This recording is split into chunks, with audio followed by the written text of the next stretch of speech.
बोले जगन्नाथ महाप्रभु की जय। दारु ब्रह्म श्री जगन्नाथ महाप्रभु शिला ब्रह्म श्री लोकनाथंकर श्री चरण कमल मोर अनंत कोटि प्रणाम। एठारे उपस्थित होइथिबा समस्त भक्त मानकर श्री चरण कमल वंदन करुछि। तो आज हेउछि मार्गशीर मास कुराल पंचमी अवसर रे प्रभु जगन्नाथ निजे आज मानवीय लीला दृष्टि रे सुंदर घोड़वस्त्र परिधान करती एवं तांका विषय रे आमे आज आलोकपात करिबा। तेबे सेही प्रभु जगन्नाथ को आमे ध्यान करी तांकर सेही विषय को आलोकपात करिबा। कदाचित कालिंदी तट विपिन संगीत करबो मुदा भीरी नारी वदन कमला स्वाद मधुपः रमा शंभो ब्रह्मा सुरपति गणेशार्चित पदो जगन्नाथ स्वामी नयन पथगामी भवतु मे। जगन्नाथ स्वामी नयन पथगामी भवतु मे। अनंत कोटि विश्व ब्रह्मांडर महानायक नीलसागर कूलरे नीलमाधव विग्रह स्वरूप मोर कालिया शांत विराजमान करिछंती नीलाचल श्रीक्षेत्र धाम रे। तो श्रीमंदिर रे आज घोड़ अधिवास होइछि। आज मार्गशीर मास शुक्ल पंचमी महाप्रभुंकर घोड़ अधिवास नीति अनुष्ठित हेब। आज महाप्रभुंकर बड़ सिंहार भोग बढ़ी सारिबा परे पूजा पंडा तांक द्वारा भोग मंडप घरे महाप्रभु मानक पई घोड़ वस्त्र अधिवास करा जिवो। तापरे श्री विग्रह मानकर मैलम होई महास्नान नीति हुई छिन्न पत्तनी लागि हुई बेश मध्य अनुष्ठित हेब। तो आज राति सारा महाप्रभु शीत ऋतु सह युद्ध करी शीत ऋतुर मान को रखिबा पाई महाप्रभु निजे पराजय स्वीकार करी शीत वस्त्र परिधान करिवे। दीर्घ 2 मास धरी माने मार्गशीर शुक्ल षष्ठी ठारू माघ मास शुक्ल पंचमी जाए महाप्रभु मोर घोड़ लगी बेश हेबे। धन्य महाप्रभु, धन्य आपणकर सही लीला, सही मानवीय लीला जहाँकि जुगे जुगे जगन्नाथ सहित जनार्दन सहित ये जीव उत्तप्रोत भाव जड़ित थिला एबे भी अच्छी आउ आगकू भी रहिबो। तेणु केतेबेले से कोई लीला करती ताहा तांकु ही जଣା। तो ऋतुचक्रर आवर्तन क्रमे शीत ऋतुर प्रवेश होइछि।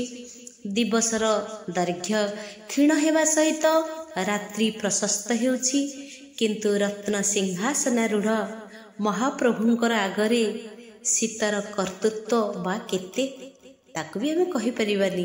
तो शीत को भ्रुक्षेप न करी आज महाप्रभु बड़ सिंहार बेशरे खंडुआ पाट परिवर्ते पतला पत्तनी बा छिन्न वस्त्र लागि हुंती।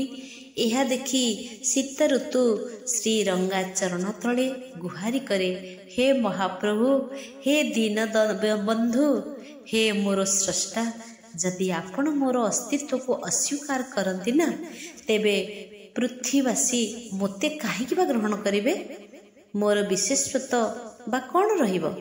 यह शुणिकी महाप्रभु शीत को आश्वासना दियंती एवं शीत दाउरू निजको रक्षा करिबा निमंते घोड़ लगी अधिवास पाई आज्ञा दियंती। प्रभु सबुबेले भक्तर अधीन होइथांती आउ भक्तर कथा तांको मध्य भारी पड़ी जाए। शुक्लायामथ पंचम्यां चतुर्थ्यरचायते स्थानतः चतुर्विंशतिभिर्देव मुपचारैस्तु पूजयेत्। सीताको कहिले नाथ सुन मो वचन, तपि दुखी रंकिनिया श्रयी जेते जन। न पीड़ी बुते बे घोड़ मुई तो पिंधिबी, सबु काल तोठारे मु पराजय मानिबी। प्रभु श्री जगन्नाथ संस्कृति रे अधिवासर विशेष महत्व रही। तो द्वादश यात्रा रे जेतेबेले महाप्रभु को कौनसी विशेष वस्त्र किंबा अभिषेक उद्देश्य रे जल चंदन लगी करा जाए, ताकू अभिमंत्रित करा जाए। संस्कार पूर्वक ताकू शुद्धता को बहुगुणित मध्य करा जाए। यह कौनसी विशेष उत्सवर प्राक आयोजन रे प्रतीक भाव रे महाप्रभुंकर श्री छामुरे जणै दिया जाए। जगन्नाथ जगन्नाथ जगन्नाथ हरि हरे, बलभद्र सुभद्रा सुदर्शन हरे हरे। बोल जगन्नाथ महाप्रभु की जय। तो आज पंचमी तिथि रे श्रीजीउंकर रात्र चंदन लगी नीति जितेबले बढ़ी जाए, ता पूर्वर कौन हुए ना धुआ पखाल होता है, चंदुआ भी टणा होता है। भोग मंडप रे पूजा पंडा कौन करती ना 3 गोटी मंडल काटी था।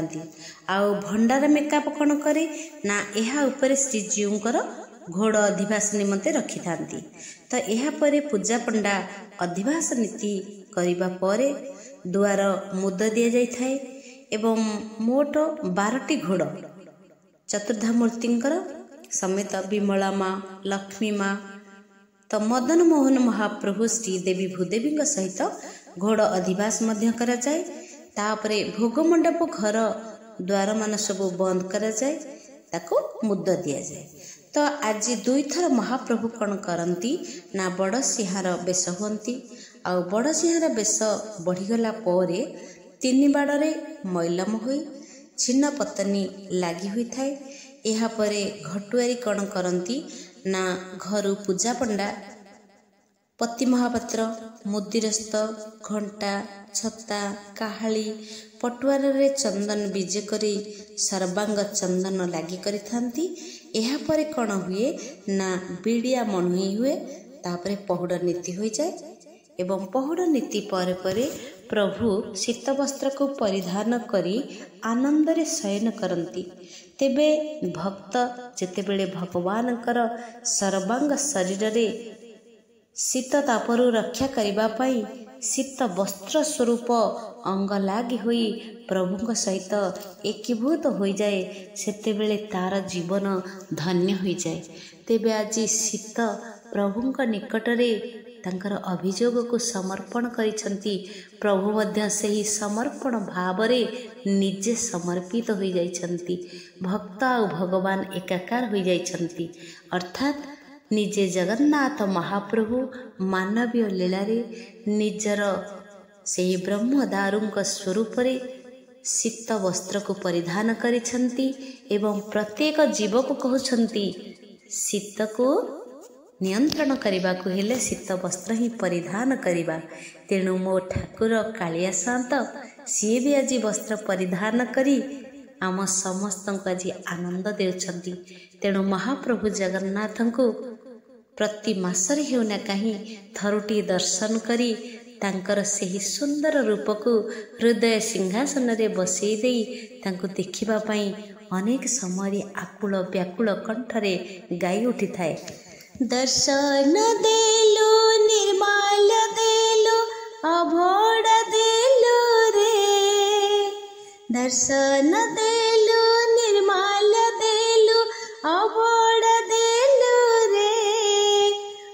परी पापी को भसाई देलु कोइली बैकुंठरे कालियारे कोइली बैकुंठरे श्रीक्षेत्र बुली आसीबी बोली हेउथिली मुझुरी बीतीछि दिन कांदुछि प्राण जाउछि लुह झरी परस देलु हरस देलु आशीष देलु रे परस देलु हरस देलु आशीष देलु रे मो परी पापी को भसाई देलु कोइली बैकुंठरे कालियारे कोइली बैकुंठरे विचित्र हेला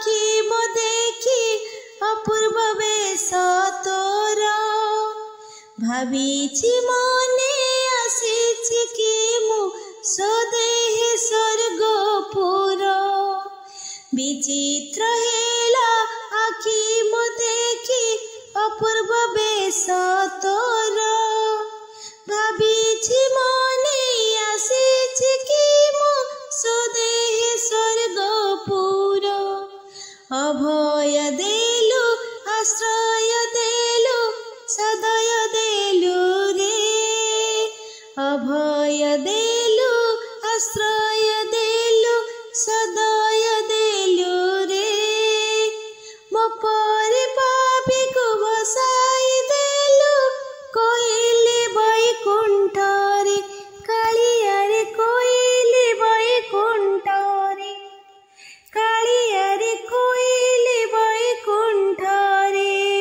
बोल जगन्नाथ महाप्रभु की जय।